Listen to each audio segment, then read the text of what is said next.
how to allow sharing your stories or posts from your page to other stories. Hi guys, in this video I will show you how to turn on or off to allow people sharing your posts or story to their stories on Facebook.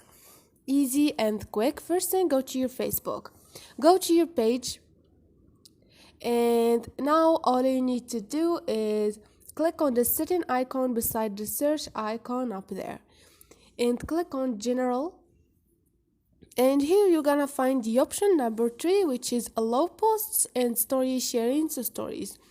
When this one on Facebook can share your pages, stories, posts, or even their own stories. Turn on or off to limit this option, and this is it. Hope this video was helpful to you guys. If you liked the video, don't forget to subscribe and like.